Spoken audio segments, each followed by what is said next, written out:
Et j'aimerais cet après-midi partager avec vous un petit peu, pendant que nous regardions ces deux danses israéliennes, je me disais, j'ai envie de leur parler de quelque chose d'important pour notre vie de chaque jour. Aujourd'hui, c'est de savoir à la fois les temps que nous vivons et si ce qu'on nous dit, ou comment pouvons-nous vérifier dans notre vie, comment est-ce qu'on peut vérifier que ce qu'on nous dit ou ce que Dieu veut nous dire au travers des circonstances que nous vivons actuellement.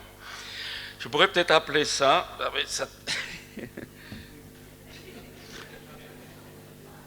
Allez, on y arrivera. Je voudrais peut-être appeler le thème de cet après-midi pour aller un petit peu plus loin dans tout ce qui va encore être rajouté au fil des soirées et des jours qui viennent.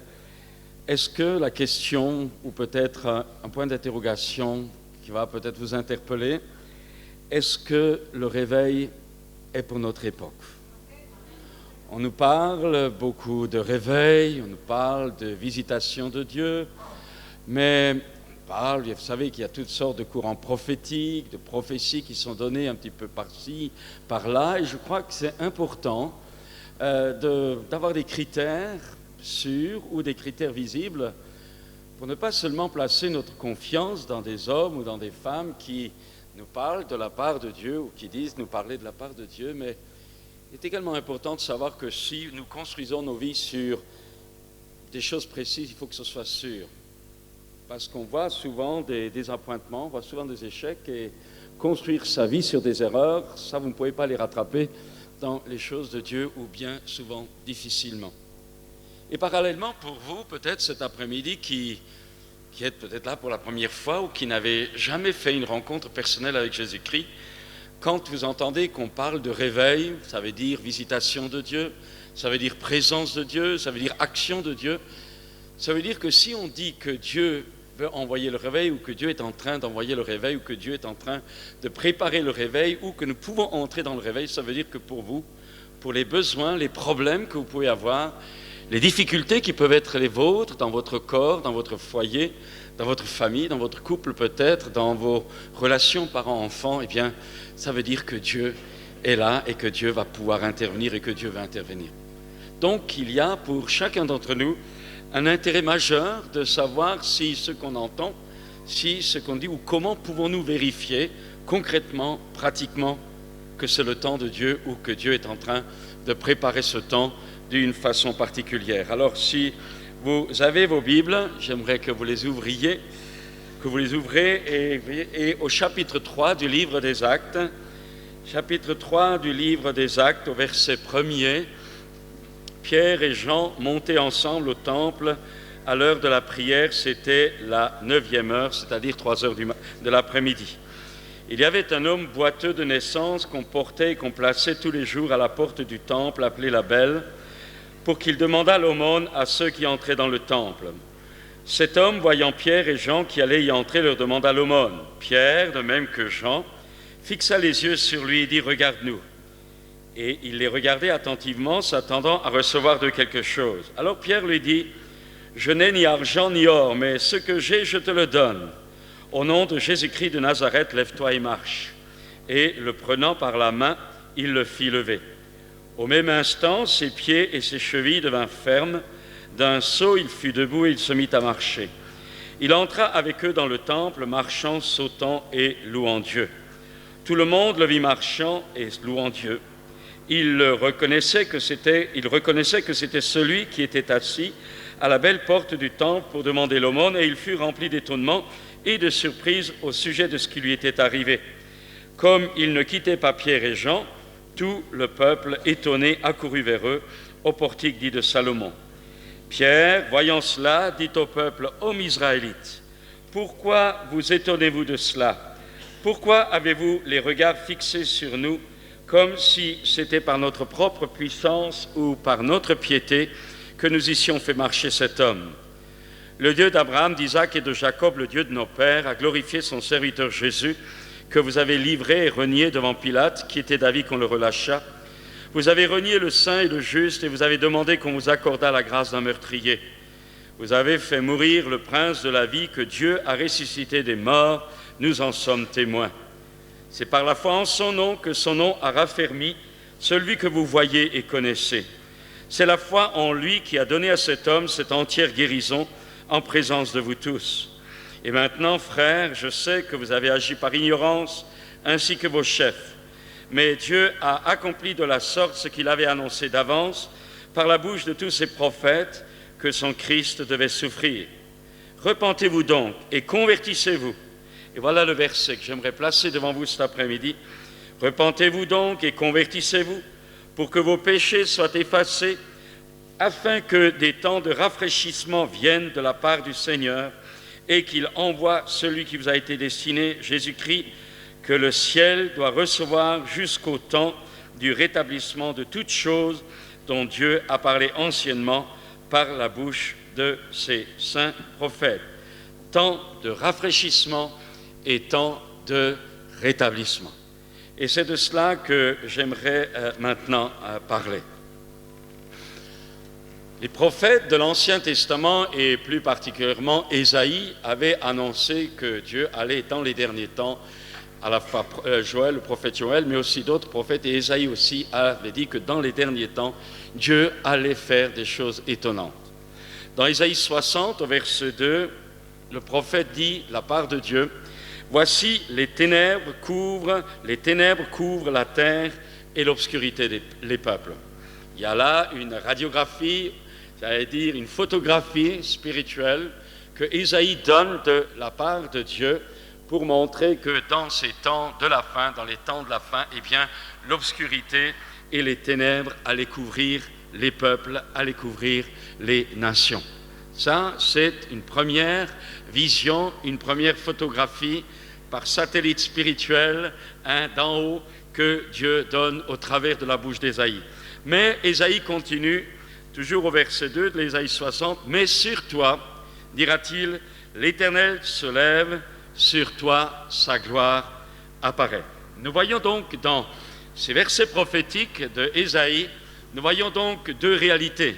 La première, l'obscurité et le voile de ténèbres qui couvre les peuples et qui couvre la terre, et de l'autre côté, l'inverse, c'est-à-dire la lumière dans les ténèbres, un autre aspect, une autre dimension, une autre situation, celle d'Israël, celle du peuple de Dieu.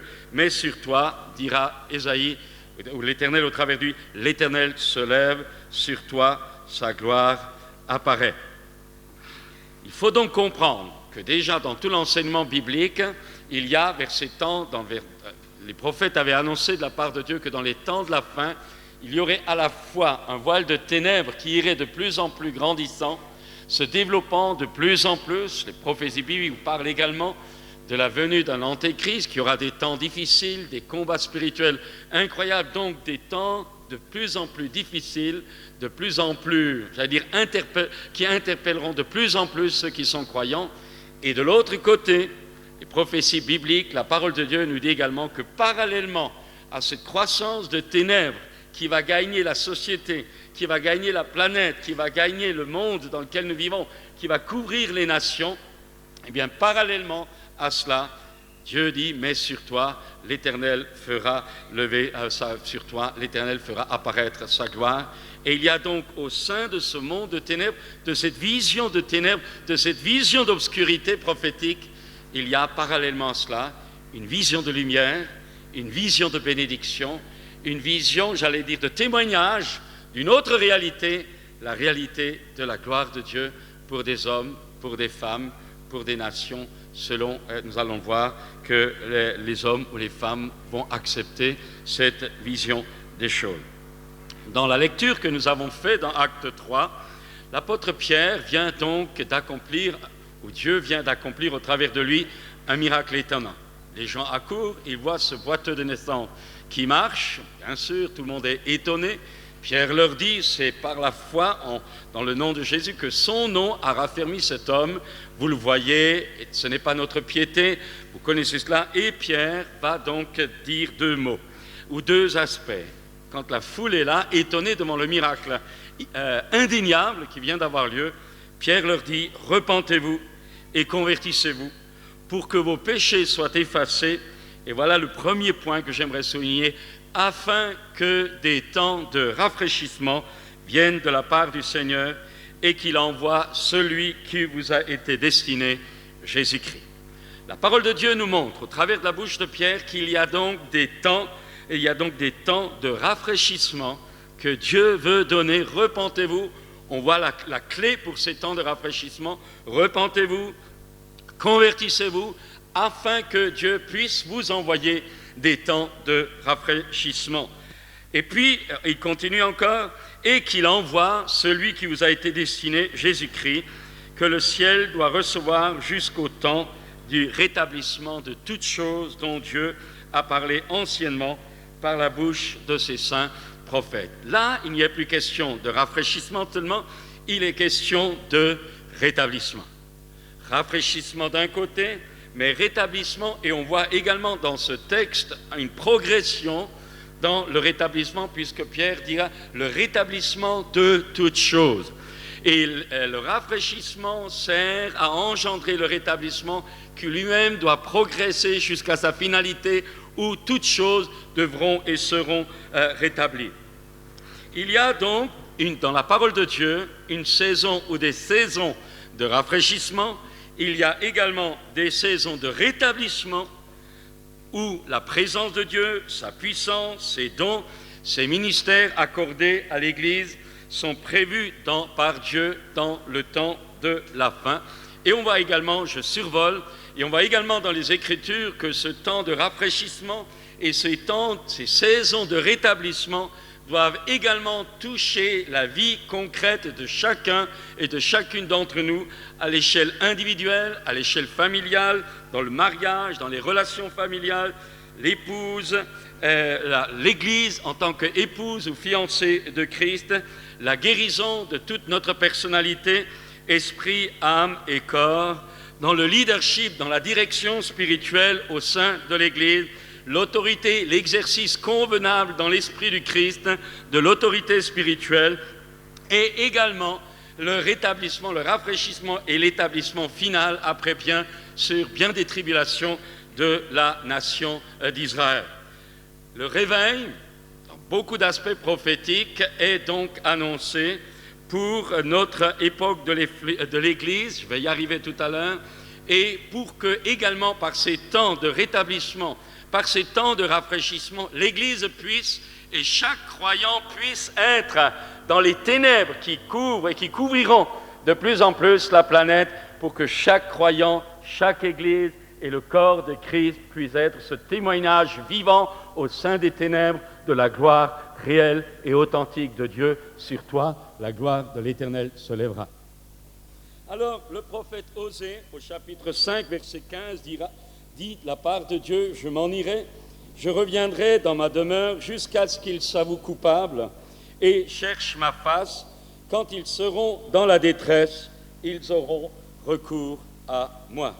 Et la parole de Dieu encore dira, en parlant des Israélites, à un moment donné, et ils se tourneront dans leur humiliation, dans leur souffrance, dans leurs problèmes, la nation d'Israël, tout à un moment donné, se tournera vers l'Éternel, et comme a dit Osée 6, 1, ils diront, venez, retournons à l'Éternel, car il a déchiré, mais il nous guérira, il a frappé, mais il bandera nos plaies. Alors, dans cette fresque rapide et générale que je viens de faire, la question se pose donc, quand ? Quand ces choses se feront-elles? Comment pouvons-nous voir que nous sommes aujourd'hui dans des temps particuliers dans l'histoire de l'humanité? Est-ce que nous devons simplement nous fier, ou est-ce que Dieu nous donne des signes clairs que chacun d'entre nous pouvons annoncer? Déjà une chose, le prophète Osée également au chapitre 6, verset 2 dira « Il nous rendra la vie dans 2 jours, et le 3e jour, il nous relèvera, et nous vivrons devant lui. » Vous savez qu'aux yeux de Dieu, un jour est comme 1000 ans. N'en fait pas une théorie fixe, mais pour beaucoup, nous sommes en train de conclure le 2e millénaire et nous entrons dans le 3e millénaire.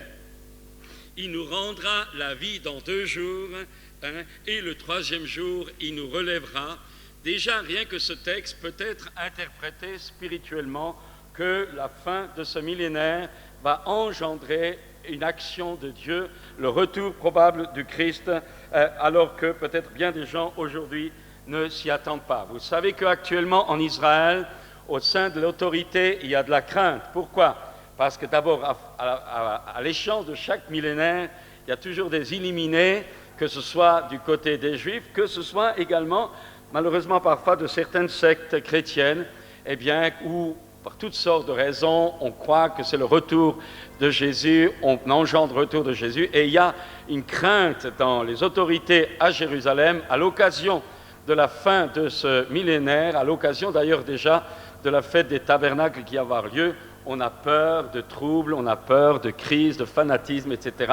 Et il y a des mots d'ordre qui sont donnés à la fois pour ceux qui voyagent en Israël et pour ceux pour l'accueil là-bas. On a peur de troubles à cause justement de cette espérance messianique de la venue du Messie pour les Juifs et du retour du Messie pour les chrétiens messianiques. Alors, tout cela vous montre quand même que ça brasse. La parole de Dieu nous dit que Dieu nous ne savons pas le jour ni l'heure, mais nous vivons dans une atmosphère un petit peu d'attente qui était un peu la même au moment où, au temps de Jésus, les gens attendaient le Messie. Nous vivons une tension un petit peu semblable, à la fois dans les milieux chrétiens, mais aussi dans la région du Moyen-Orient. Il y a une certaine attente, une certaine recherche, il y a des luttes, il y a des combats spirituels. Et nous devons savoir que ça aussi, c'est un frémissement qui déjà nous permet quand même d'avoir les yeux ouverts et de dire, mais nous vivons une époque particulière. Je dirais plutôt encore, la Bible parle de la pluie du printemps, la pluie du printemps qui aide et prépare les plantes à grandir, alors que la pluie de l'automne, elle, après la moisson, prépare le sol. Et les prophéties bibliques nous parlent de cette pluie de l'arrière-saison, de cette pluie du printemps, qui non pas que cette pluie du départ, mais cette pluie qui va venir et qui est en train, d'ailleurs, on le voit quand on regarde la manifestation de l'Esprit de Dieu à l'échelle de la planète, on voit qu'il y a une action du Saint-Esprit qui est en train de faire mûrir non seulement une espérance vivante, mais qui est en train de mûrir à la fois dans le terrain de l'évangélisation, dans le terrain de la croissance de l'Église, dans le terrain des chrétiens. Je vais vous montrer du nombre des chrétiens nés de nouveau sur la planète. Il y a une accélération incroyable, je vous donnerai des chiffres tout à l'heure, il y a une accélération incroyable. La pluie de l'arrière-saison est quelque chose qui est en train de tomber d'abord comme une rivière qui monte tout doucement, mais ça monte à l'échelle planétaire.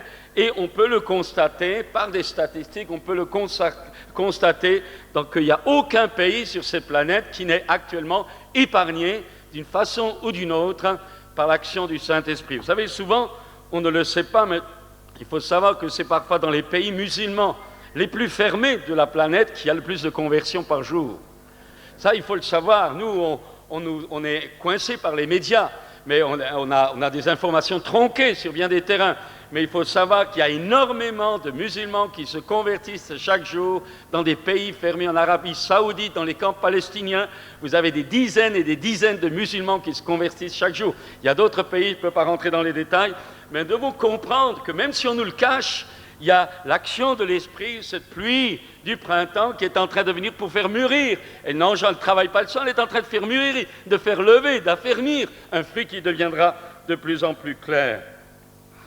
Il y a aujourd'hui, et nous devons comprendre, et vous donner tout à l'heure justement des points de repère pour vous signaler simplement qu'aujourd'hui, nous vivons dans le corps de Christ, les chrétiens authentiques, et ceux que Dieu cherche à ramener quand ils sont devenus rétrogrades ou autres. Eh bien, nous vivons aujourd'hui une action de Dieu, une action du Christ en nous. Dieu veut restaurer cette Église, la rendre sans tache ni ride, pour qu'elle soit pleinement active, pour pouvoir hâter à la fois son retour et être aussi prête quand il va venir. Eh bien, Jésus est en train d'agir en nous pour nous préparer à sa venue, à nous, parce que son travail en nous est en train de nous préparer pour qu'il puisse répandre de plus en plus cette onction, cette puissance. Ce royaume de Dieu va de plus en plus se développer, mais pour qu'il puisse se développer en nous, l'Esprit de Dieu travaille en nous maintenant. Mais la Bible nous dit aussi qu'il travaille en nous pour venir à nous, mais il viendra également pour nous prendre avec lui. Et la Bible dit également qu'un jour, nous reviendrons avec lui, ou il reviendra avec nous. Donc, travail de Dieu en nous, pour qu'il puisse venir sur nous, et puis également il viendra pour nous, et il reviendra avec nous. Et il y a dans cette vision chronologique, de bon le savoir, il y a là une des raisons pour lesquelles nous devons avoir les yeux ouverts, les oreilles ouvertes, pour ne pas rater l'occasion, ou plutôt le temps que chacun d'entre nous sommes appelés à vivre, un temps de Dieu que tu peux rater, que ce soit en ratant ta rencontre avec Jésus, que ce soit dans ton engagement chrétien, que ce soit dans ta persévérance ou dans ta compréhension de la vocation à laquelle Dieu t'a appelé. Dans l'évangile de Matthieu, au chapitre 16, les pharisiens ont demandé à Jésus, les pharisiens et les sadduciens abordèrent Jésus et pour l'éprouver, lui demandèrent de leur faire voir un signe venant du ciel.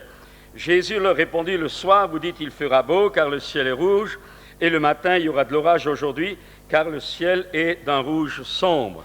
Vous savez discerner l'aspect du ciel, et vous ne pouvez discerner les signes des temps. Ça suggère donc qu'il y a des signes pour des temps et pour des générations. L'expression de Jésus, vous ne pouvez discerner les signes des temps, suggère que Dieu donne à chaque génération des preuves en ce qui a rapport aux actions qu'il se prépare à accomplir. Je répète, ce texte suggère que Dieu donne à chaque génération des preuves en ce qui a rapport aux actions qu'il se prépare à accomplir. Hébreux 5, 14 nous parle de ceux dont le jugement est exercé par l'usage à discerner. Le discernement vient de la maturité spirituelle et 1 Thessaloniciens 5, Paul dira aux Thessaloniciens, pour ce qui est des temps et des moments, vous n'avez pas besoin, frères, qu'on vous en écrive. Il y avait donc dans l'Église primitive, il y avait une compréhension de l'intelligence des temps, il y avait une compréhension des événements qui se passaient sous leurs yeux ou qu'ils vivaient. Et il nous est dit dans 1 Chronique 12 que les fils d'Isaacar, la tribu d'Isaacar, les fils d'Isaacar avaient l'intelligence des temps pour savoir ce que devait faire Israël. C'est extrêmement important. Il y a des saisons spirituelles. De la même façon qu'il y a des saisons dans l'année civile ou dans une année, de la même façon, il y a des saisons spirituelles, il y a des rythmes spirituels, il y a des temps spirituels dans les choses du royaume de Dieu. Et nous devons comprendre que si, dans l'année normale, quand je suis en hiver et que je sors en maillot de bain, je tombe malade, de la même façon, je dois avoir le discernement des temps pour gérer ces temps convenablement. Et pour les choses de Dieu et pour ta vie, si tu veux voir la gloire de Dieu dans ta vie, il est important que tu demandes au Seigneur qu'il t'ouvre les yeux pour que tu saches gérer convenablement les différentes saisons spirituelles dans lesquelles Dieu te place ou qu'il va te faire traverser. Il y a des saisons spirituelles et il y en a une qui est extrêmement importante à comprendre. Il y en a beaucoup, mais j'en soulignerai simplement une en passant. Un des plus grands, là où nous devons réellement ouvrir les yeux d'une façon, vraiment grande, il y a une saison spirituelle qui nous parle, c'est la saison du jugement avant la bénédiction. Il y a une saison spirituelle. Pour nous, vous savez, nous voulons vivre la vie de résurrection. Tu veux peut-être vivre une rencontre avec Christ, tu as peut-être besoin de l'intervention du Christ dans ta vie. Tu veux peut-être vivre en tant que chrétien cette action du Saint-Esprit après laquelle nous aspirons tous et que certains d'entre nous vivront peut-être plus d'une façon ou d'une autre. Mais la Bible dit qu'avant de vivre la résurrection, il faut que tu passes par la mort. Et le jugement est justement le jugement, les difficultés que tu peux rencontrer, les interpellations difficiles qui peuvent venir dans ta vie, dans ton foyer, dans ta famille, dans ton église ou dans ta marche quotidienne. Cela aussi est une saison spirituelle que Dieu permet pour t'alerter, pour te rendre attentif à ce qu'il veut faire. J'aimerais dire ceci, souvent, les plus grandes difficultés que nous rencontrons sont les précurseurs des plus grandes promesses et des plus grandes bénédictions que Dieu veut nous accorder. Vous savez, quelqu'un dit, quand Dieu veut faire de grandes choses, il permet que nos situations deviennent difficiles. Mais quand Dieu veut faire des choses glorieuses avec nous, il permet que nos situations humainement deviennent impossibles. Pourquoi ? Parce que Dieu ne donnera jamais sa gloire à un homme. Et nous devons comprendre qu'il y a ainsi des rythmes de vie, des saisons spirituelles, et à nous de demander au Seigneur la saison que nous sommes en train de traverser, de vivre, afin que nous adaptant, acceptant la leçon de cette saison, nous puissions, autant convenable, porter le fruit ou laisser Dieu porter son fruit au travers de nous. Alors, j'aimerais dire maintenant, j'allais maintenant dans le vif du sujet, j'aimerais dire que nous avons dans la parole de Dieu et dans l'histoire 3 signes principaux qui peuvent nous aider, qui doivent aider de la part de Dieu, qui doivent m'aider à comprendre les temps que nous vivons aujourd'hui. Ces 3 signes sont simples. Ce sont 3 signes, ce sont la nation d'Israël, l'Église et également ce qu'on appelle le leadership, c'est-à-dire la vie des responsables, que ce soit dans la politique d'un pays, que ce soit dans l'Église. 3 domaines que Dieu utilise pour nous alerter, 3 domaines que Dieu utilise pour nous ouvrir les yeux, 3 domaines qui sont relatifs à chaque génération, dans lesquels Dieu travaille pour parler et donner des signes tangibles de ce qu'il va faire dans chaque génération. Et j'aimerais bien sûr parler de la nôtre dans quelques instants. Alors, je dirais Israël, l'Église et le leadership. Dans Galates 3:29, il est écrit « Si vous êtes à Christ, vous êtes donc la postérité d'Abraham, héritier selon les promesses. » Ça, c'est l'Église. Mais dans Genèse 22, Dieu dit à Abraham « Je te bénirai et je multiplierai ta postérité comme les étoiles du ciel. » Ça, c'est l'Église.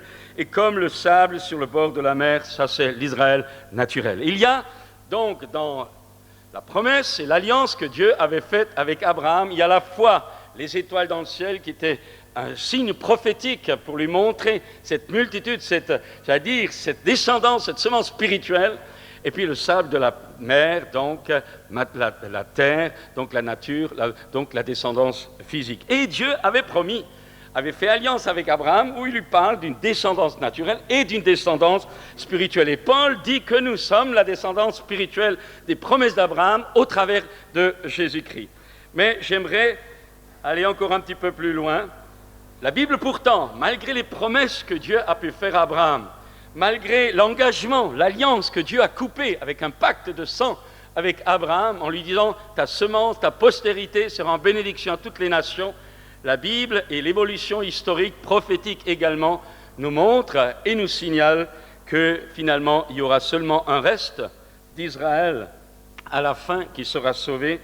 Il y a, et là je vais peut-être vous étonner, mais il y a également un reste de l'Église qui sera sauvé, celle que la Bible appelle les vainqueurs.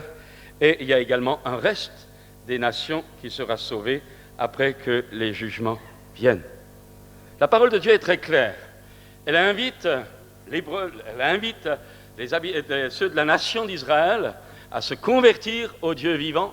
Dieu permet des difficultés actuelles, et il y en a eu dans le passé, pour que les gens se tournent vers lui. La parole de Dieu nous dit que les 2/3 d'Israël seront détruits à un moment donné. Nous savons que les 2/3 de Jérusalem seront détruits et que c'est acculé à l'extrémité que cette nation, à un moment donné, se tournera vers celui qu'ils ont percé.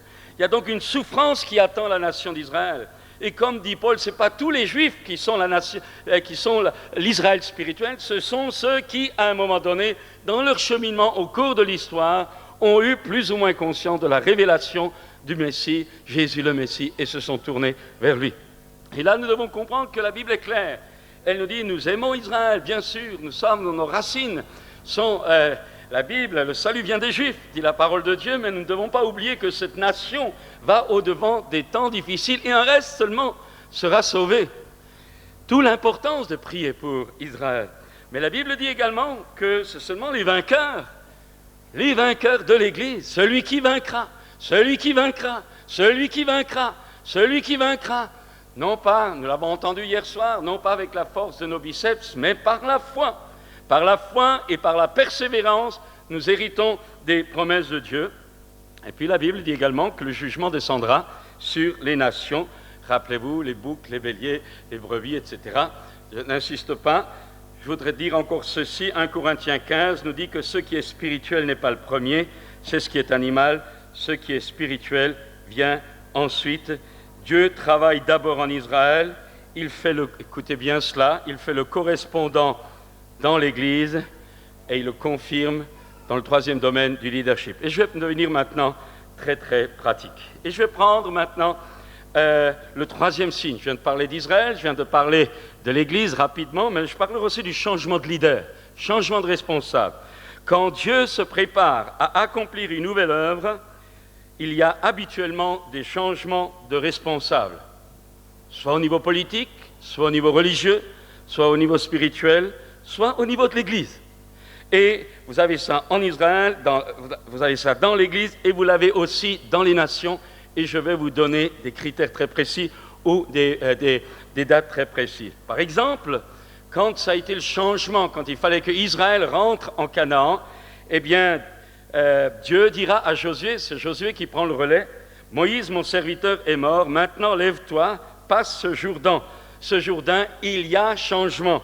Il y a changement pour aller plus loin. » Vous remarquerez que Moïse, eh bien, à un moment donné, s'est installé, je suis désolé, là, ce qui nous guette tous, à un moment donné, nous avons nos plis, nous avons nos habitudes, nous avons lutté pour des vérités, nous avons lutté pour des situations en tant que serviteurs de Dieu, mais il vient des moments où les choses changent, certaines choses changent, et nous devons avoir cette capacité de nous réadapter, ou alors, eh bien, parfois, dans certains moments, Dieu permet carrément que nous laissions la place, et Moïse a laissé la place à Josué, qui a, vous savez que quand Moïse, la deuxième fois, a frappé le rocher, il ne devait pas parler, il était prisonnier encore, à la fois de sa colère, mais prisonnier de ses habitudes.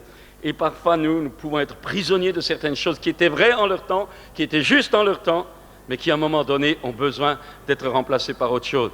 Nous ne devons jamais oublier, même si nous croyons que la Bible est la parole de Dieu, qu'elle ne change pas, nous ne devons jamais oublier que notre Dieu est un Dieu de mouvement. C'est un Dieu qui change, c'est un Dieu qui évolue, c'est un Dieu qui ne change pas en ce qui concerne sa personne, mais aujourd'hui Dieu va utiliser tel moyen, demain Dieu va utiliser tel autre moyen.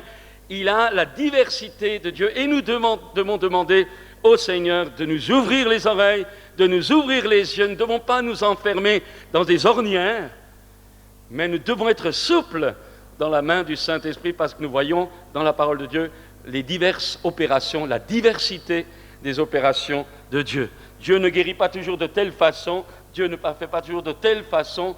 Les façons d'agir de Dieu sont infiniment variées et nous devons comprendre que c'est justement dans la variété complémentaire des actions de Dieu que se révèle la beauté de la richesse de Dieu. Donc, il est important de comprendre cela. Alors, je vais prendre, par exemple, quelques textes dans Ésaïe 6. Il nous a écrit « L'année de la mort du roi Osias, je vis le Seigneur assis sur un trône élevé. » Osias, le roi, vient de mourir. Un nouveau roi monte sur le trône et la gloire maintenant de Dieu qui va se manifester est révélée à Ésaïe. Dans Jean 3, vous connaissez ce texte sur Jean-Baptiste, « Il faut qu'il croisse et que je diminue ». Jésus lui-même dira à un moment donné à ses disciples, « Il vous est avantageux que je m'en aille. » Rendez compte, c'était nécessaire qu'il parte. Il y avait changement. Il y a des moments où Dieu enlève certains leaders parce que c'est nécessaire pour le bien de ceux qui vont suivre. Sinon, il n'y aurait pas eu de Pentecôte, il n'y aurait pas eu de nouveaux ministères et il n'y aurait pas d'Église universelle. Il fallait que Jésus parte pour que l'Esprit soit répandu. Donc, Dieu se sert de trois choses dans chaque génération pour annoncer son message. Israël, premièrement, l'Église, deuxièmement, le leadership également. Et on voit cela également aussi dans les événements politiques de nos nations actuelles. Alors, c'est maintenant que je voudrais être précis. Quels sont les événements du XXe siècle qui nous permettent de voir des signes de Dieu dans ces trois aspects, Israël, l'Église et le monde du leadership? Premier exemple, je reviens très vite, 1914-1918 est le signe d'Israël. En 1914-18, la Palestine était sous l'Empire ottoman depuis plus de 400 ans, c'est-à-dire la Turquie, et c'est le général Allenby, donc anglais, qui a pénétré à Jérusalem à pied. Il est descendu de son cheval parce qu'il a dit « il n'est pas convenable que je rentre à cheval dans cette ville dans laquelle mon sauveur est monté sur un âne. » Mais il faut savoir que ce général Allenby eh bien, a pu rentrer sans combat dans la ville de Jérusalem parce que le général turc qui défendait la ville et la région, eh bien, a ordonné à ses troupes de partir, d'abandonner tout, parce qu'il avait vu un signe dans le ciel, parce qu'il avait aperçu un signe dans les cieux, que le temps et qu'il fallait qu'il parte, et il a lâché sans guerre la ville de Jérusalem. Et c'est là qu'il y a eu le protectorat britannique. Et cela occasionna, à cette époque-là, je vous rappelle rapidement un peu d'histoire, cela occasionna la déclaration Balfour, Balfour, qui était un ministre anglais croyant, nous ne devons pas l'oublier, qui disait que la Palestine était un foyer national où les Juifs du monde entier pouvaient s'établir. Donc, Balfour, par la loi Balfour, l'Angleterre décidait que la Palestine serait un foyer juif ouvert à tous les Juifs de la diaspora. Donc, tout le monde pouvait y aller. Et le grand drame qu'il y a eu, c'est que très peu y sont allés. Et alors, écoutez-moi bien maintenant. S'ils avaient compris les signes des temps, eh bien, si les Juifs avaient compris que c'était Dieu qui était en train de préparer cela, et si les Juifs de la diaspora étaient rentrés, et surtout les Juifs d'Allemagne et d'Europe, étaient rentrés dans ce foyer que la loi Balfour permettait, eh bien, il y aurait eu 6 millions de Juifs auraient pu être épargnés, parce qu'il faut savoir que la Palestine, pendant la guerre de 40-45, était la région où on était le plus en sécurité pour un Juif. Une erreur de diagnostic, une erreur de signe. Dieu, au travers de la loi Balfour, permet la création, permet la possibilité à tous les Juifs de la diaspora, mais beaucoup étaient tenus par toutes sortes de raisons, je ne vais pas les énumérer ici, mais nous devons savoir, l'histoire est là, on ne peut pas discuter. Si les Juifs étaient partis, si les Juifs d'Allemagne, si les Juifs d'Europe, si les Juifs de France étaient partis à ce moment-là, à l'appel de Dieu, à l'ouverture, parce que chaque année c'était à l'an prochain Jérusalem, s'ils avaient suivi la vision de la parole de Dieu et s'ils avaient eu les yeux ouverts sur les signes des temps, il n'y aurait pas eu 6 millions de Juifs tués dans les fours crématoires.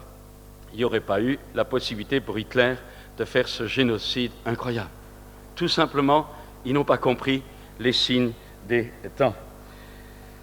La Palestine était, pendant la Deuxième Guerre, la région la plus sûre du monde.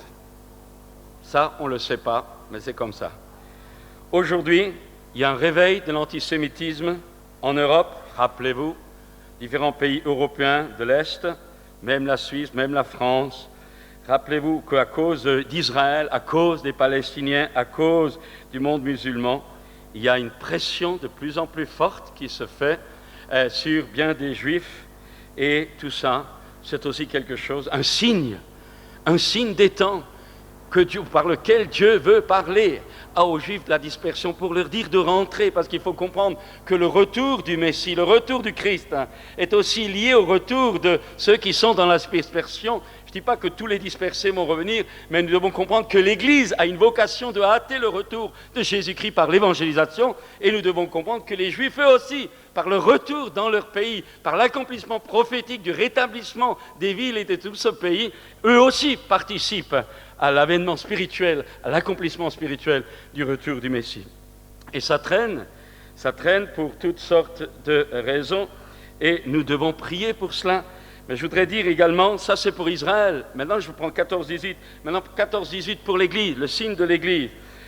Il y a eu, en 14 et 18, c'est là qu'a commencé la création de la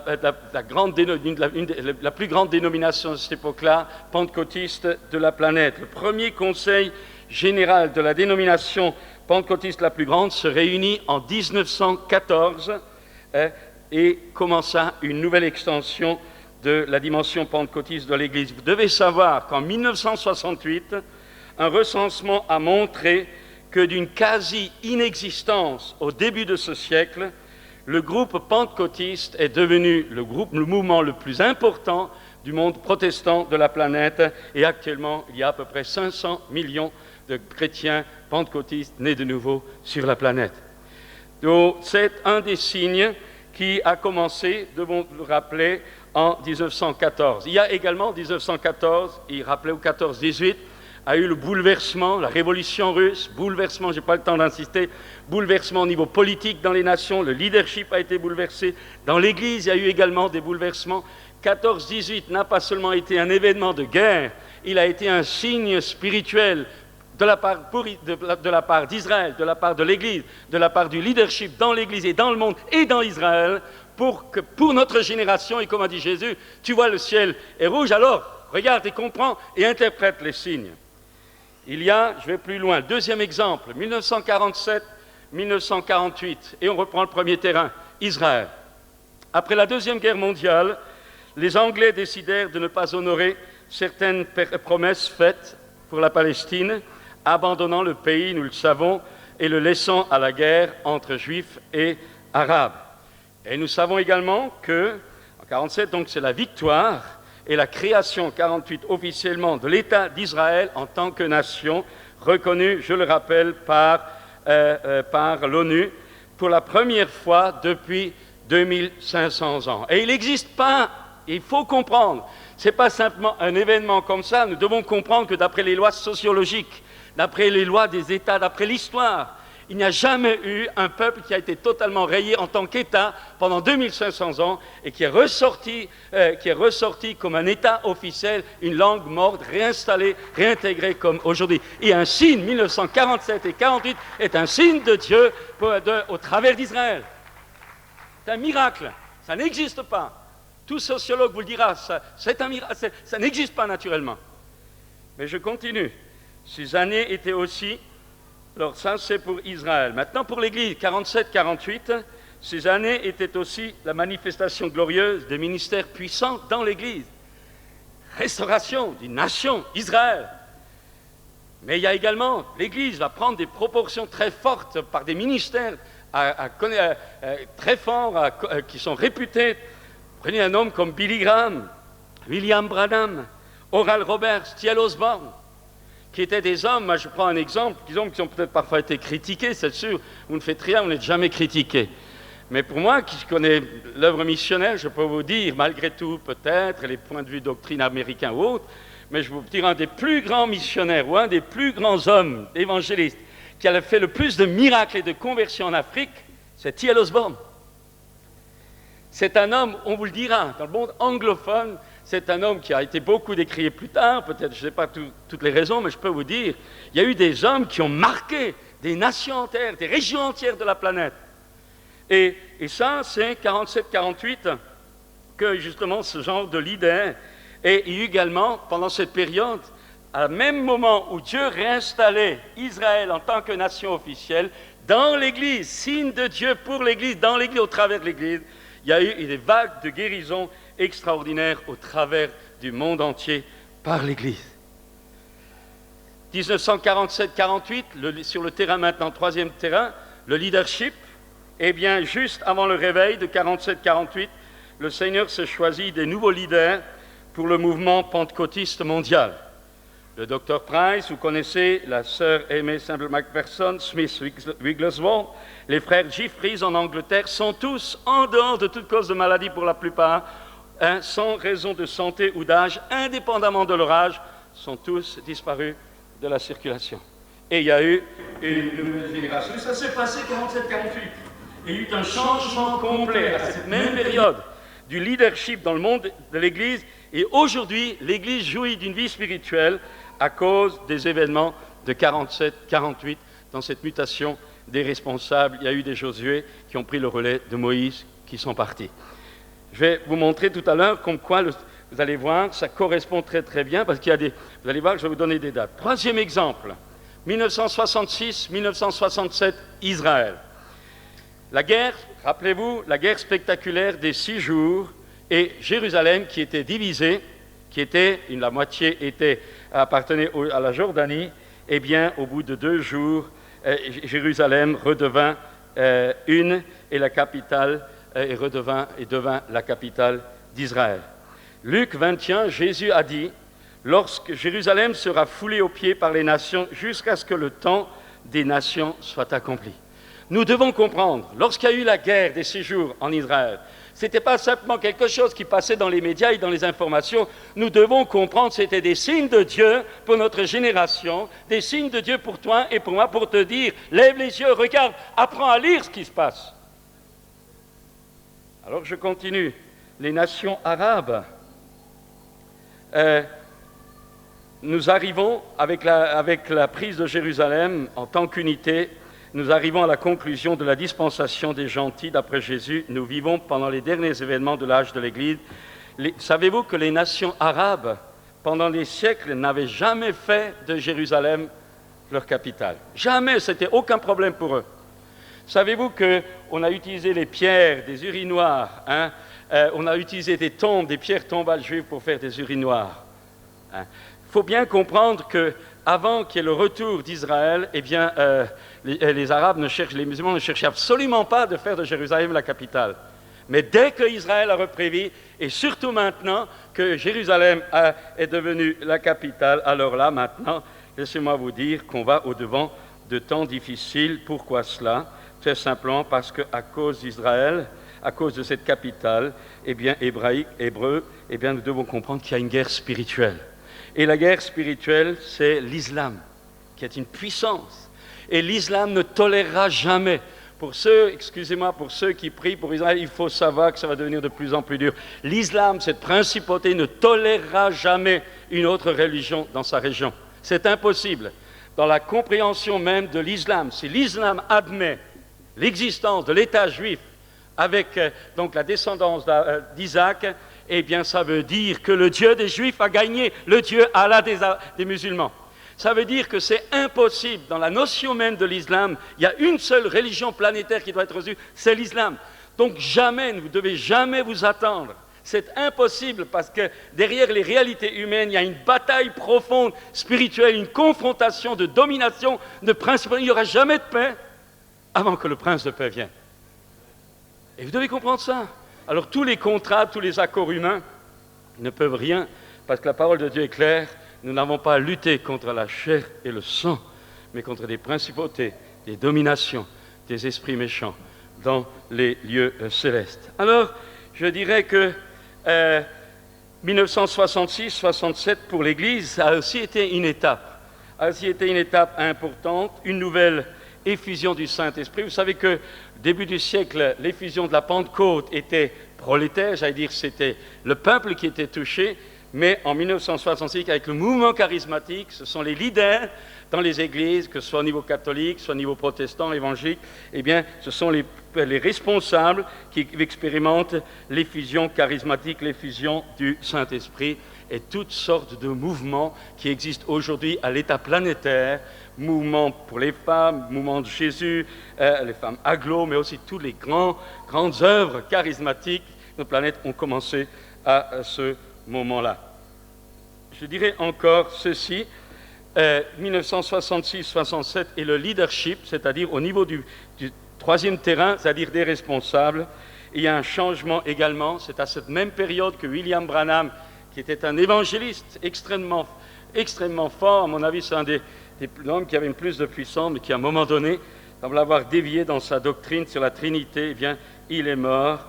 Et après sa mort, qui était particulière, et tout ce il y a eu ce qu'on appelle dans l'histoire de l'Église un changement, la mise en évidence maintenant du ministère d'enseignant, qui était très faible à cette époque-là. Le ministère d'enseignant a commencé à se développer. Ésaïe 30, 20 nous dit « Ceux qui t'instruisent ne se cacheront plus, mais tes yeux verront ceux qui t'instruisent. » Et nous devons comprendre qu'à partir de ce moment-là, il y a, et nous sommes en route à une restauration des différents ministères. Ça a été la restauration d'abord des évangélistes, ensuite ça a été la restauration des enseignants, ensuite on a vécu la restauration de l'Église du ministère pastoral, ensuite ces dernières années on a vécu la restauration du ministère prophétique et actuellement il y a l'action de Dieu pour la restauration du ministère apostolique. On va à l'inverse, dans la Bible c'est écrit Dieu, Éphésiens 4 on parle apôtre, prophète, évangéliste, pasteur, docteur, et bien la remise à jour du corps de Christ, la remise en évidence de la diversité, la complémentarité de ces ministères a commencé dans l'histoire depuis plusieurs années, a commencé par le ministère d'enseignants, évangélistes, pasteurs, prophètes, et actuellement, il y a tout un travail de l'Esprit de Dieu pour restaurer le ministère apostolique. Je voudrais aller plus loin. Quatrième exemple, 1973. En 1973, prenons l'exemple d'Israël. En 1973, c'est la guerre du Kippour, le Yom Kippour, le jour du grand pardon, attaqué par le jour de l'expiation, attaqué par l'armée égyptienne. Eh bien, vous savez qu'après la guerre des 6 jours, Israël planait haut, c'était l'orgueil israélien. la meilleure armée, le meilleur service de renseignement. Et dès que vous élevez, dès que vous ne donnez pas la gloire de Dieu, vous pouvez être sûr que tôt ou tard, vous prenez une bonne petite correction. Et le jour du Yom Kippour, donc du grand pardon, alors que tout le monde, Israël, était au ralenti, eh bien l'armée égyptienne a attaqué et ça a été une bonne gifle. Et vous savez, ça a été dur. Israël a failli passer et c'est grâce, je pense, c'est grâce à Dieu qu'elle a pu reprendre au dernier moment la victoire, mais il faut comprendre que l'alerte n'avait jamais été aussi chaude depuis avant cette époque-là. Donc, attaque sur Israël. Dans l'Église aussi, même année, on a des problèmes, des divisions commencent, des jugements commencent au sein du renouveau charismatique. Et à ce moment-là, les sentiments des cœurs, la compétition des leaders, le dénominationalisme intransigeant, également les luttes de territoire, l'état des cœurs, parce que vous savez, il y a l'apparence, on tape des mains, on chante, on loue, mais il y a l'état des cœurs. Et alors là, en 73, commence la mise à jour de tous les problèmes qui étaient restés dans les cœurs, malgré la visitation du Saint-Esprit. Et puis, dans le monde politique aussi, la mise à jour des cœurs se fait. C'est à cette année-là que vous avez des chefs de pays qui commencent à être remplacés. Des péchés éclatent au grand jour. C'est le Watergate avec Nixon, vous vous rappelez. Et à ce moment-là, plus de 30 chefs d'État furent remplacés sur une période de 18 mois pour corruption, péché, pour la plupart. Les sentiments des cœurs des leaders dans l'Église aussi se révélèrent au grand jour par des divisions, des rejets, des attaques, des calomnies et toutes sortes de choses. Et je voudrais dire en conclusion, aujourd'hui, les scandales dans l'Église, les scandales dans Israël et les scandales dans les nations sont un signe de Dieu. Le ciel est rouge, ouvre les yeux, Jésus est à la porte. Cinquième exemple, 1976-1977. Israël, c'est l'initiative de paix, je vous le rappelle, de Sadat d'Égypte qui rejoint Begin en Israël. Même période, 76-77. Également, dans l'Église, nous voyons les dénominations pentecôtistes commencer à affirmer, à se reconnaître mutuellement, essayer de commencer à construire la notion d'unité du corps de Christ. C'est à la même période, pendant qu'en Israël, Sadat et Begin veulent s'unir, eh bien, dans l'Église, il y a également un frémissement de rassemblement dans les différentes dénominations. Et à cette même période, 76-77, eh bien, c'est le changement de leadership. Après la mort de William Branham en 67, vous savez il semblerait que c'est Catherine Kuhlman qui semble avoir suivi l'onction de cet homme qui est devenu très important dans son pays et à l'étranger. Elle meurt aussi à cette époque-là. Et à sa mort, en 77, il y a eu des changements importants, à la fois dans le déclin du renouveau spirituel et la vague de l'esprit qui était très forte pendant toutes ces années auparavant a aussi commencé à reculer. Alors je voudrais souligner ceci. Au démarrage, entre 1917 et 1947, 30 ans. Entre 1947 et 67, 20 ans. En 67-77, 10 ans. 77-82, 5 ans.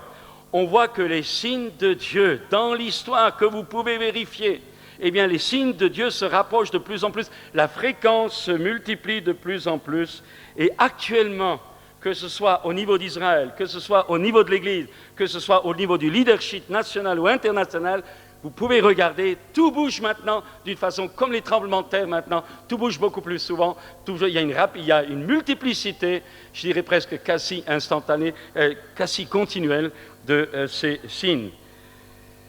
Je dirais encore le 6e exemple, en 82, je vais parler de 77-82, pourquoi 82 ? Parce qu'en 82, c'est l'invasion d'Israël pour le signe en Israël, l'invasion, la guerre majeure d'Israël au Liban, avec l'invasion au Liban. Dans l'Église, en 82, c'est le début d'un réveil appelé la 3e vague, avec des milliers de missionnaires qui maintenant partent, et aussi des croyants évangéliques qui autrefois étaient opposés à l'action ou à la notion du baptême du Saint-Esprit, qui vivent, qui reçoivent le baptême de l'Esprit et qui vivent les dons de l'Esprit. Et je dirais qu'aujourd'hui, depuis 82, eh bien, cette eau monte, souvent méconnue, mais elle monte à l'échelle planétaire, continent par continent, c'est l'Amérique latine, vous en avez entendu parler, c'est l'Asie, c'est la Chine, c'est la Corée, c'est tout l'ensemble de toutes les planètes. C'est également l'Europe, l'Angleterre, le Nord, c'est l'Europe de l'Est. En Russie, il y a des milliers de conversions chaque jour, il faut que vous le sachiez. Il y a tout un travail de Dieu à l'échelle planétaire, une réelle visitation d'un côté, une excitation charnelle parfois de l'autre côté, parfois une infiltration démoniaque sur le troisième terrain. Alors si d'un côté il y a tous ces signes de Dieu, il y a également à ouvrir les yeux, à exercer le discernement pour que toutes ces choses soient gérées convenablement avec la parole de Dieu, par l'Esprit de Dieu et par les responsables. Je dirais encore, aujourd'hui, nous savons, nous le vivons, on parle souvent de la francophonie, mais il faut savoir que c'est à cause de la France qui a été le berceau du rationalisme, la France qui a été le berceau de la Révolution, la France qui a été le berceau et l'influence française dans tous les pays francophones, et même à l'échelle planétaire, a été une influence à la fois belle dans les arts, mais destructrice par rapport à la foi en Dieu.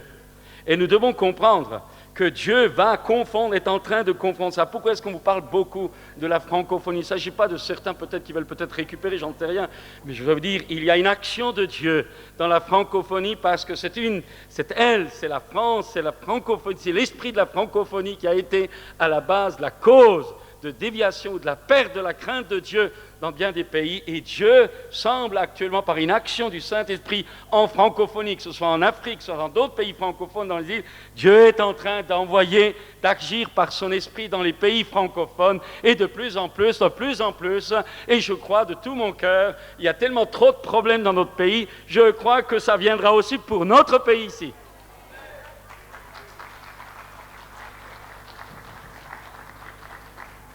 Le niveau de la rivière monte, alors bien sûr, comme disait un frère bien-aimé, tu crois au réveil alors qu'il y a tellement de problèmes, c'est justement parce qu'il y a tellement de problèmes qu'il nous faut le réveil. Et ça va venir, mais en attendant, on bagarre.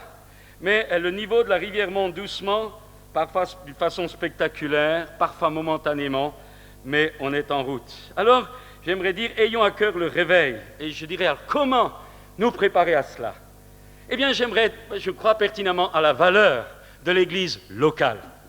Je voudrais vous encourager les uns et les autres, si vous êtes seuls, vous qui cherchez peut-être, avez besoin d'aide, vous qui avez besoin de connaître Jésus-Christ, vous qui êtes peut-être malade, vous qui êtes peut-être dans la dépression, vous qui avez été trahi par un conjoint, vous qui avez des difficultés dans votre famille, dans votre profession, dans votre lieu de travail, vous qui avez des luttes qui sont en train de vous enfoncer, alors j'aimerais vous dire que Dieu vous a laissé quelqu'un, Dieu vous a laissé un endroit, Dieu vous a laissé des personnes pour vous aider, c'est l'Église locale. Et Dieu laisse son Église. Et quand quelqu'un crie à Dieu, il lui montre son Église. C'est pour ça qu'il est en train de la restaurer. C'est pour ça qu'il veut la restaurer. Alors j'aimerais dire, ayons à cœur le réveil de notre Église locale avec son identité, quand et comme Dieu le veut. Soyons encouragés et inspirés sans imiter charnellement ce que Dieu peut faire ailleurs. Et j'aimerais maintenant plaider pour pas de feu étranger dans nos églises. Ça veut dire quoi ça? Ça veut dire qu'il va y avoir un feu qui peut être faux, mais ça peut également être un feu qui est juste, mais pour une autre église, mais pas pour la mienne. Parce que ce n'est pas la saison spirituelle de mon église. Il y a des moments où je ferme mon église, je ne veux pas qu'elle soit touchée par une saison qui n'est pas la sienne. C'est bien pour les autres, mais pour moi, aujourd'hui, j'ai une autre saison dans mon église, et je veux vivre la saison de mon église. Alors, si ce n'est pas ma saison, eh bien pas la nôtre, eh bien dans notre maison, et bien que cela peut être bon pour les autres, alors n'imitons pas, inspirons-nous de ce qui se fait, mais laissons-nous diriger par le Seigneur lui-même. Quand Abraham est allé au secours de Lot, il a dit il est écrit, il a pris 318 jeunes gens de sa maison. Et nous avons besoin, et je voudrais vous inviter dans vos églises, et je voudrais vous inviter à vous lever pour votre assemblée, à aimer votre assemblée, à vous lever, à vous former dans votre assemblée, à permettre à votre assemblée un dynamisme, parce que Dieu va utiliser les enfants de la maison pour faire un travail que le monde n'a jamais connu.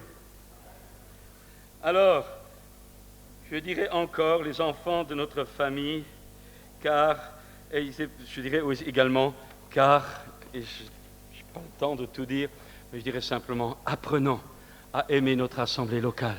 Apprenons à participer à sa construction. Apprenons à consolider ses fondations. Apprenons à partager sa vision. Prions pour nos conducteurs. Prions pour nos responsables. Ils ont besoin d'intercesseurs proches parce que maintenant, les pasteurs, les responsables d'église sont attaqués dans leur corps, sont attaqués dans leur foyer, sont attaqués dans leurs enfants, sont attaqués dans leur famille. Il y a une attaque planifiée. Il y a une attaque planifiée contre les responsables des églises. Il y a une attaque planifiée du monde sataniste contre les églises locales qui sont en expansion. Vous devez comprendre que nous sommes dans un temps de guerre, mais le meilleur est devant nous, au nom de Jésus.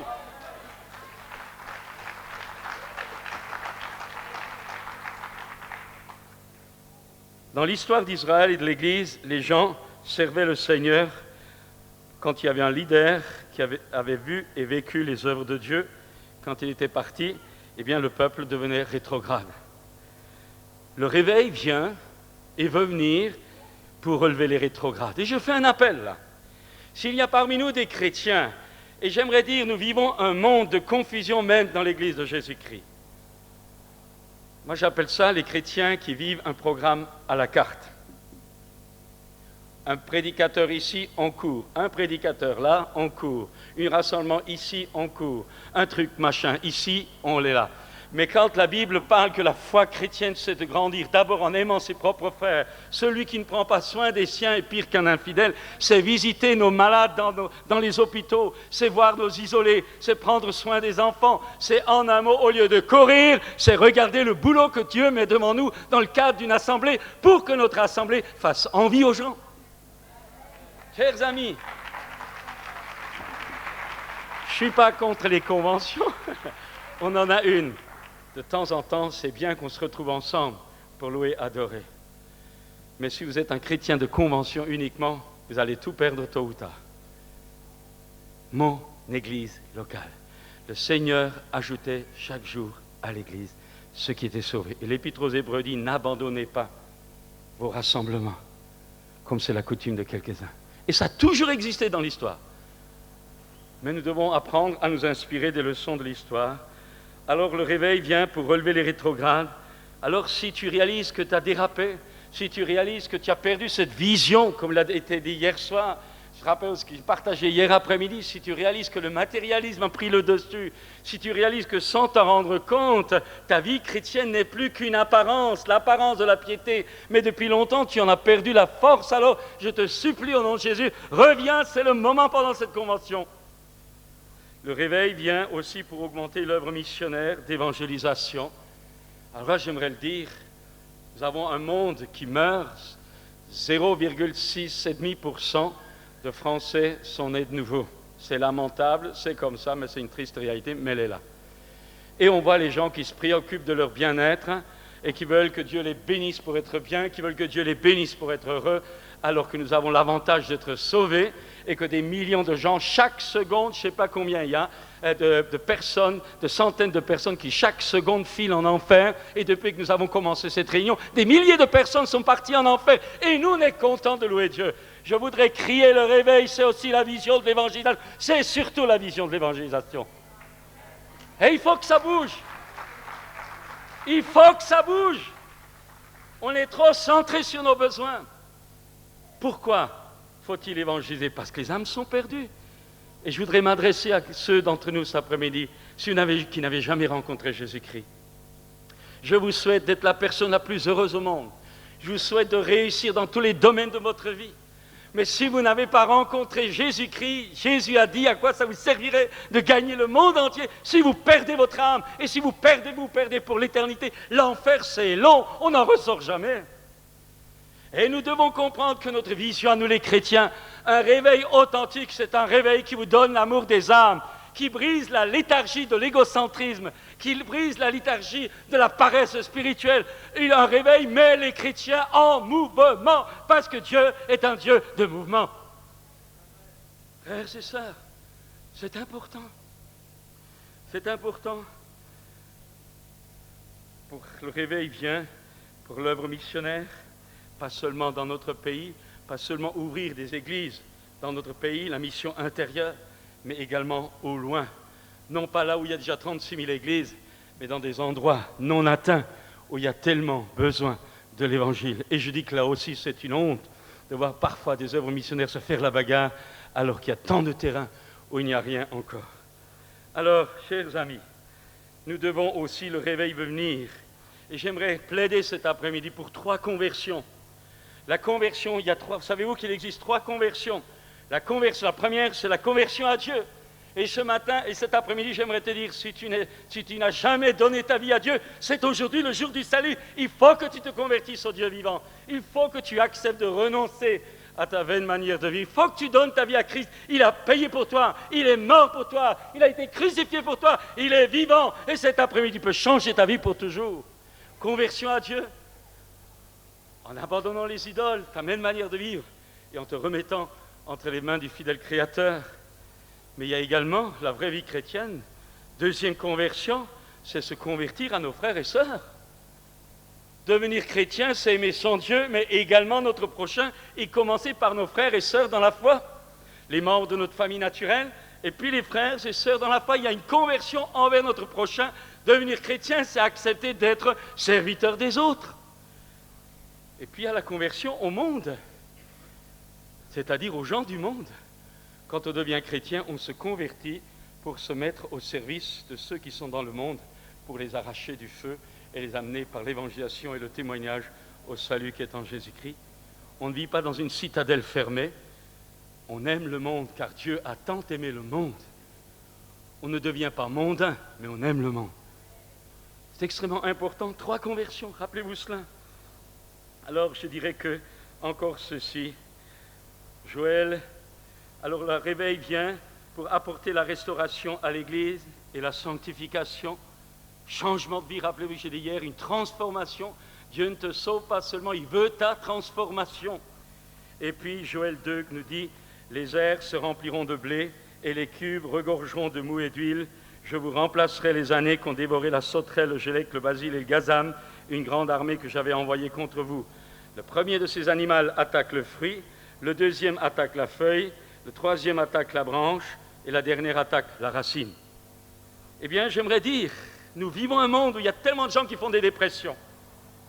Des gens qui sont là, des suicides. Chaque jour, il y a actuellement des suicides. Savez-vous qu'il y a je crois qu'il y a 13 ou 15 jeunes par jour qui se suicident en France.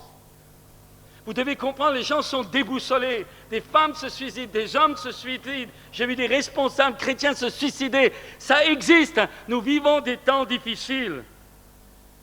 Et parce que nous vivons un monde complètement fou, eh bien, comme je vous l'ai dit, Dieu leur montre l'Église. Dieu veut leur montrer une assemblée locale. Dieu veut leur montrer des chrétiens. Parce que le chrétien aujourd'hui, l'Église chrétienne aujourd'hui, est la seule qui a la réponse face à tous les problèmes qui sont en train de submerger le monde dans l'économie, dans la politique, dans le social, dans l'éducation, voire même dans l'équilibre psychologique. C'est l'Église qui a la réponse. Et cette réponse, c'est Jésus et la parole de Dieu. Alors, je dirais pour terminer, pour dire ceci encore. Alors, je fais un appel avant de continuer. Je voudrais dire, est-ce qu'il y a parmi nous cet après-midi des gens qui ont des problèmes? J'aimerais dire, il y a une solution. Il y a des solutions que ton psychiatre ne pourra pas te donner. Il y a des solutions que le psychologue ne pourra pas te donner. Il y a des solutions que le meilleur des médecins ne pourra pas te donner. Il y a des solutions que seul Dieu peut régler, parce que seul Dieu peut chasser les démons, guérir les malades incurables. Seul Dieu peut changer ta vie et te faire naître de nouveau. Et ça, il en a donné la délégation à l'Église. Jésus a dit, allez prêcher la bonne nouvelle. Celui qui croira et qui sera baptisé sera sauvé. Voici les miracles qui accompagneront ceux qui auront cru. Et moi, j'ai soif, j'ai faim de signes bibliques, de la puissance surnaturelle de Dieu au milieu de nous. Les aveugles qui voient, les sourds qui entendent, les paralysés qui marchent, les morts qui ressuscitent. Alléluia! Jésus est vivant! Et ça vaut la peine qu'on se bagarre, parce que je crois que la foi est une bataille pour pouvoir saisir tout ce que la grâce de Dieu nous offre. Alors, il y aura alors au Sinaï, le spectacle était tellement fort qu'il y a des gens qui ont eu peur. Eh bien, je pense que l'effusion, il y aura des choses étonnantes, il y aura des gens qui prendront peur. Mais Joël promet la pluie de l'arrière-saison qui est 7 fois plus grande que la pluie de la première saison, et il assure que les deux ensemble vont couler. Ça veut dire que nous qui crions à Dieu, nous qui cherchons Dieu jusqu'à ce qu'il vienne, eh bien nous allons voir des choses que le monde n'a pas connues dans son histoire. Parce que la pluie de l'arrière-saison sera doublée par une conjugaison de la pluie de la première saison et le réveil de Pentecôte. Et au lieu de toujours parler de la Pentecôte du passé, on parlera de la fête des tabernacles spirituels de l'avenir, du futur. Nous ne sommes pas de ceux qui regardent en arrière, mais nous sommes de ceux qui s'inspirent de l'arrière pour aller plus loin vers l'avant. Et le meilleur est devant nous. Croyez-le, le meilleur est devant nous. Alors je dirais, il faudra de puissantes manifestations pour faire tomber les principautés démoniaques sur certaines nations, par exemple la fenêtre 10-40, mais aussi sur notre pays. Et il y a de plus en plus des confrontations dans l'intercession dans les cieux. Il y a des commandos d'intercesseurs, il y a tout ce qu'on parle de cartographie spirituelle. Je voudrais simplement vous dire une chose. Je crois une réalité, c'est que le véritable combat spirituel, ce n'est pas seulement tellement de lier d'une façon ou d'une autre les puissances qui sont dans l'air, mais c'est de leur enlever tout accès dans nos cœurs et dans nos vies. Et parce qu'ils ne trouveront rien en nous, ils mourront de faim. Ils mourront de faim parce qu'ils ne trouveront pas accès en nous. Et la meilleure victoire, la façon de battre les puissances hostiles, c'est de leur enlever tout accès dans notre vie. Et c'est pour cette raison que le Seigneur veut purifier l'Église, pour que le malin n'ait plus aucun accès. Et on verra la gloire de Dieu d'une façon qu'on n'a jamais vécue avant. Mais je dois vous dire honnêtement qu'on verra aussi des problèmes qu'on n'a jamais vécus avant. C'est les deux. Mais dans toutes ces choses, la gloire de Dieu se manifestera. Il y aura de plus en plus une confrontation entre le courant bien et le courant mal. Et j'en arrive à dernier domaine. Alors aujourd'hui, l'Épître aux Hébreux dit aujourd'hui, si vous entendez sa voix, n'endurcissez pas vos cœurs. Et je voudrais vous dire, aujourd'hui, nous vivons une génération particulière. Nous avons le privilège d'avoir le plus d'habitants sur la planète que l'histoire en a connu. Nous avons le privilège d'avoir le plus de chrétiens que l'histoire de la planète n'en a jamais connu. Nous avons le privilège d'avoir le plus d'impact évangélique sur la planète que l'histoire de la planète a connu. Nous avons le privilège de voir Dieu se lever comme jamais auparavant. Des millions de personnes dans les pays les plus hostiles se convertissent à Jésus-Christ. Il y a des révélations de Jésus-Christ d'une façon incroyable. Il y a une dimension spirituelle extrêmement forte. Mais, parallèlement, Dieu permet des tribulations. Dieu permet que l'Église soit attaquée. Dieu permet que votre vie peut-être connaisse des difficultés énormes. Pourquoi? Parce qu'il veut votre transformation. Parce qu'il veut ma transformation. Vous savez, Jésus parle de l'outre. La vieille outre qui ne peut pas contenir du vin nouveau. Le mot grec pour vieille outre, c'est l'outre recyclée, c'est-à-dire qui est passée par un phénomène de transformation. Ça veut dire quoi? Eh bien, on prenait une outre sèche, rugueuse, qui avait des trous, qui avait des fissures, on la trempait dans l'eau, on la malaxait bien dans l'eau pour qu'elle devienne souple. Ensuite, on la sortait et on cousait, parce qu'elle était devenue malléable, on cousait les trous, on cousait les déchirures. Et ensuite, on l'exposait au soleil. Et quand elle se durcissait, sous l'ardeur de la chaleur, etc., devenant dure, on pouvait voir alors les points qui restaient, les côtés encore à réparer ou les côtés encore à fermer. Et ce n'est qu'ensuite, alors on réparait une deuxième fois, et ensuite on malaxait cette outre avec de l'huile, on la malaxait en cherchant à bien la faire pénétrer pour que cette outre devienne non seulement malléable, mais imperméable au liquide, alors pour que le liquide qui allait être contenu, ou le vin en particulier, ne puisse pas s'échapper. Et là, il y a tout un enseignement. Quand Jésus parle de l'outre neuve et de l'outre vieille, eh bien, j'aimerais vous dire que cette vieille outre, ou ce lavage de l'outre, pour pouvoir recevoir ce renouvellement de cette vieille outre fissurée par l'eau, c'est l'image par excellence de nos vies qui peuvent, par un moment donné, se scléroser, prendre des habitudes, prendre des plis, avoir des fuites spirituelles. Eh bien, nous avons besoin de nouveau, comme un nouveau, de revenir à la parole de Dieu. Nous avons besoin de nous noyer, de nous nourrir jour après jour des Écritures, car la parole de Dieu est vivante et efficace. Et je voudrais crier quelque chose de tout mon cœur. La vraie force spirituelle ne vient pas parce que tu vas aller écouter le prédicateur ou le pasteur le dimanche matin à l'église. La vraie force spirituelle ne vient pas parce que tu viens écouter les super prédicateurs à la convention. La vraie force qui seule dure et te change, c'est la méditation quotidienne chez toi de la parole de Dieu, dans l'Esprit de Dieu.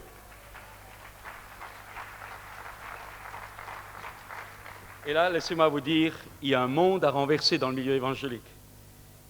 Mais c'est pour cette raison qu'il y a tellement de cassettes, tellement de livres, tellement de formations, et on n'a jamais vu des chrétiens aussi fragiles et aussi faibles. Pourquoi ? Manque de méditation quotidienne. Tu as besoin d'être noyé, immergé, trempé, mastiqué par la parole de Dieu. Alors, je continue. Et puis, il y a la nouvelle onction. L'onction. L'huile dans laquelle on macère, tu as besoin de l'Esprit de Dieu. Et là, j'aimerais dire quelque chose de très important. Nous vivons une période où il y a la manifestation du Saint-Esprit ou d'autres manifestations. Je ne veux pas discuter là-dessus. Je pense qu'il y a un mélange dans toutes les choses. Eh bien, je veux simplement vous dire quelque chose. Si nous comprenions la différence qu'il y a entre l'Esprit de Dieu avec son onction qui se manifeste dans ma vie ou dans la vie de quelqu'un ou dans la vie d'une réunion, et ce que la Bible appelle l'Esprit de Christ, c'est-à-dire la tournure d'esprit du Christ, c'est-à-dire le caractère de Jésus, alors nous comprendrions que ce qui compte aux yeux de Dieu, ce n'est pas d'abord l'onction, ce n'est pas ce que tu fais, ce n'est pas la puissance que tu as, mais c'est le caractère que Jésus a pu former en toi, c'est-à-dire l'Esprit de Christ. Et je vais dire quelque chose, c'est extrêmement important, je vais encore être patient 2 minutes. Nous vivons une société de droit. J'ai droit à la grève, j'ai droit à ceci, j'ai droit aux allocations, j'ai droit. Nous avons une société de droit et nous sommes une société qui revendique. Et hier, j'ai dit comment les choses rentraient dans l'Église, parce que ça aussi c'est dans l'Église. Et nous sommes des chrétiens qui sommes devenus revendicateurs de nos droits en Jésus-Christ. J'ai droit à la guérison, j'ai droit à la bénédiction, j'ai droit à ceci. Jésus a tout accompli, alors c'est pour moi, j'ai droit à la prospérité, j'ai droit, en Jésus-Christ, j'ai droit. Nous sommes des revendicateurs. Qu'on revendique ça devant le diable, d'accord. Mais quand on revendique ça devant Dieu, c'est une hérésie. Pourquoi ? Je vais vous le dire. Parce que l'Esprit de Christ n'a jamais revendiqué à Dieu quoi que ce soit. Le caractère de Jésus n'a jamais revendiqué au Père quoi que ce soit. Il s'est toujours humilié sous la puissante main de Dieu. Et la seule fois où il a flotté, c'est à Gethsémanée, mais il a dit non, pas ce que je veux, mais ce que toi tu veux. En un mot, et j'aimerais vous dire, nous avons besoin de redécouvrir, nous les serviteurs de Dieu en premier, et nous avons besoin de redécouvrir, nous les chrétiens, hommes ou femmes, jeunes gens ou jeunes filles aînés, nous avons besoin de redécouvrir non pas nos droits en Jésus-Christ, mais la douceur du caractère de Jésus qui reconnaissait l'Éternel dans toutes ses voies et qui lui faisait confiance sans revendiquer, mais en marchant par la foi. Et le caractère était changé. Et je vais vous dire quelque chose, Jésus a été élevé à la perfection par les choses qu'il a souffert. En tant que fils de Dieu, il n'avait pas besoin d'être changé, mais en tant qu'homme, il avait besoin d'apprendre. Et de la nouvelle humanité dont il allait l'être le principe plus tard. Et je plaide pour que dans nos milieux chrétiens, on ne soit pas en train toujours d'affirmer nos droits devant Dieu, mais qu'on accepte de faire confiance à Dieu, de lui faire confiance dans les petites ou dans les grandes choses, reconnaître l'Éternel dans tout point, nous décharger sur lui et nous le servant lui, évangélisant, témoignant, lui faisant confiance pour nos besoins personnels, faisant de l'Éternel nos délices, pour lui, de lui, par lui, pour lui, je reviens. Non pas pour être béni, mais parce que nous l'aimons. Comprenez-vous ? Faire quelque chose pour Dieu pour être béni, d'une façon ou d'une autre, c'est du légalisme. Mais faire quelque chose parce qu'on l'aime, ça c'est l'Évangile, parce qu'il a changé nos cœurs. Alors ce soir, je voudrais vous le dire, je cherche pour votre Église. Je cherche des hommes, je cherche des femmes qui ont l'esprit de Christ, la douceur de Christ, pas des revendicateurs, des serviteurs, des servantes, doux et humbles de cœur. Et vous savez, quand Jésus a lavé les pieds de ses disciples dans la chambre haute, qu'est-ce qu'il a fait? Il a servi les autres. Il n'a pas revendiqué sa filiation divine, il a servi. Et vous savez, nos églises, et je prie pour la mienne autant que pour la vôtre, nos églises doivent devenir des saintes scènes vivantes jour après jour, où on se lave les pieds, on voit les défauts des autres, et au lieu de les canarder, de les démolir, eh bien on leur lave les pieds, on les aide à s'en sortir. C'est ça l'évangile. Alors, chers amis, Hermine quand même, sinon on va me jeter dehors, mais j'aimerais dire ceci encore. L'onction, c'est bien, mais l'onction passe. Et le vrai critère n'est pas l'onction. Le vrai critère, c'est la place que tu as laissée au caractère de Jésus en toi. Parce que Dieu peut même utiliser un âne. Et je ne crois pas que les ânes iront au ciel. Hein. Clair. Alors, je termine en disant ceci. Aujourd'hui, eh bien, j'aimerais dire que nous savons une harmonie à trouver. Il y a conflit, on nous parle beaucoup de conflit de génération, les jeunes et les vieux, nous le chantons, mais je peux vous dire, parfois, je suis pasteur depuis des années, parfois dans les familles chrétiennes, ça chauffe, comme on dit. Hein? Alors, il y a une harmonie à trouver entre les générations, et pas seulement parents-enfants, il y a les grands-parents, les petits-petits-enfants, les 4 générations. Et moi, je crois que nos églises sont appelées à montrer le témoignage des 4 générations complémentaires ensemble. Je rends grâce à Dieu de ce que chaque dimanche soir, dans ma famille, on se retrouve à 30. Parents, grands-parents, tata, tonton, tata, neveu, tout le monde est là. Et il faut voir les gamins, quand le papa leur colle une fessée, ils viennent se réfugier dans la joue de la grand-mère ou de la tata. Et ça fait du bien à tout le monde. On a besoin, les 4 générations humaines sont voulues par Dieu, et Dieu veut également les 4 générations spirituelles. Il veut des pères, il veut des mères, il veut des fils, il veut des filles, il veut des petits-enfants, et il veut aussi des grands-parents. Ok, d'accord, vous êtes toujours là, agitez la main pour voir si je vous ai perdu. Alors, dans ces temps de visitation, en réalisant que les autres ne sont pas comme nous, en se supportant mutuellement et en se complétant, vous savez, David Wilkerson a dit, on a fait de Jésus un étranger dans nos églises, on donne la prééminence au Saint-Esprit au lieu de la première place à Jésus, on loue un Jésus qu'on ne prie plus, la vraie puissance, dire à un autre, c'est le caractère de Jésus et non les miracles, parce que la vraie puissance que tu as, c'est ce que tu fais quand ça ne va pas. Ta foi, ce n'est pas quand Dieu te répond, ta foi, tu la démontres parce que tu fais quand Dieu ne répond pas encore. C'est ça la vraie foi. Alors je dirais, développons la vie de prière individuelle et communautaire. La lecture de la Bible, je viens d'en parler. Dieu dit alors dans Zacharie 12, « Et je répandrai sur la maison de David et sur les habitants de Jérusalem un esprit de grâce et de supplication. Alors ils regarderont vers moi, celui qu'ils ont persécuté, ils pleureront sur lui, on pleure sur son fils unique. Ils sont affligés par lui comme on est affligé pour un premier-né. » C'est ce qui attend Israël. Mais j'aimerais cet après-midi maintenant faire un appel. J'aimerais maintenant m'adresser à chacun ici. J'ai fait une survol, bien sûr incomplet, le temps me manque, mais vous pouvez comprendre, si vous êtes ouvert avec votre conscience, que nous vivons des temps politiques, des temps nationaux, internationaux, que le monde d'avant n'a jamais vécu comme cela. Rappelez-vous, un terrain de témoignage, Israël, un autre terrain de témoignage, l'Église, un autre terrain de témoignage, le leadership. Alors je dirais en conclusion, cet après-midi, vous avez suffisamment entendu, même si je n'étais pas très clair, eh bien j'aimerais vous dire cet après-midi, vous ne pouvez pas sortir de cette tente comme vous êtes rentré. Ce n'est pas possible. On dit que souvent les animaux sont plus reconnaissants que les hommes. Et s'il y a parmi nous quelqu'un cet après-midi, si vous réalisez que vous n'avez jamais réellement donné votre vie à Christ, si vous réalisez que vous avez besoin de Dieu, si vous réalisez que finalement vous n'avez pas Dieu dans votre vie, alors je voudrais vous dire que Dieu ne vous condamne pas. Dieu ne condamne pas quelqu'un parce qu'il a commis des péchés. Dieu condamne quelqu'un qui ne veut pas s'en sortir avec son aide. Dieu ne te condamne pas pour ce que tu as fait. Dieu veut tout simplement que tu acceptes de reconnaître ce qu'il est, c'est-à-dire un Dieu d'amour, et qu'il vienne te changer, qu'il vienne habiter en toi par son Esprit Saint. Êtes-vous peut-être malade? Êtes-vous peut-être malade et êtes-vous peut-être malade, Seigneur, tu montres, vous êtes peut-être malade, vous avez peut-être des difficultés.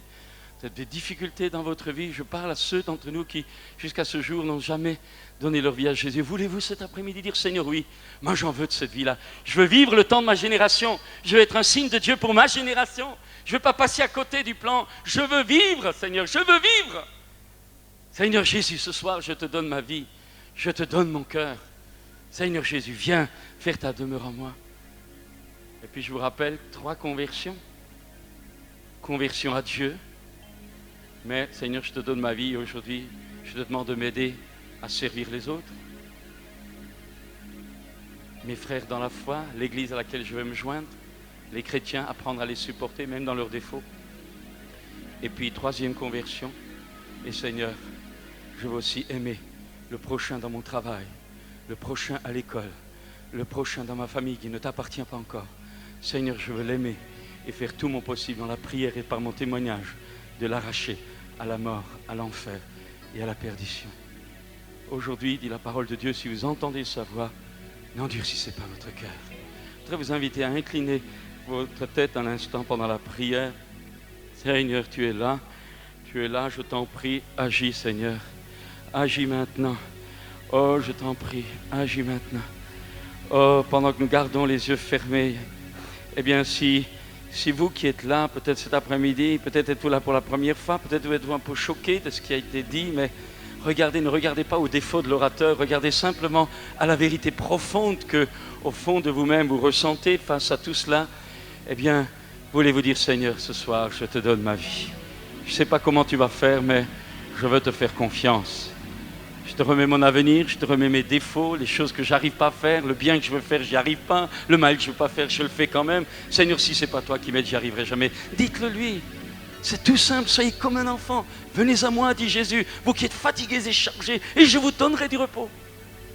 Je ne mettrai pas dehors celui qui vient à moi. Il l'a dit, il ne ment pas. Et ce soir, il t'appelle. Voulez-vous lui dire, oui Seigneur, ce soir je mets ma main dans la tienne, je veux te faire confiance et je te remets ma vie. Vous qui n'avez jamais été baptisé par immersion, qui n'avez jamais pris cette décision importante et qui réalisez ce soir, c'est vraiment le temps de Dieu. Alors là où vous êtes assis pendant que nous gardons les yeux fermés, levez votre main vers le ciel et cette main levée, dites en même temps que vous levez votre main, Seigneur, je mets ma main dans la tienne et je te fais confiance. Il y a 2 mains qui se lèvent. 2 mains qui se lèvent. Restons dans la prière.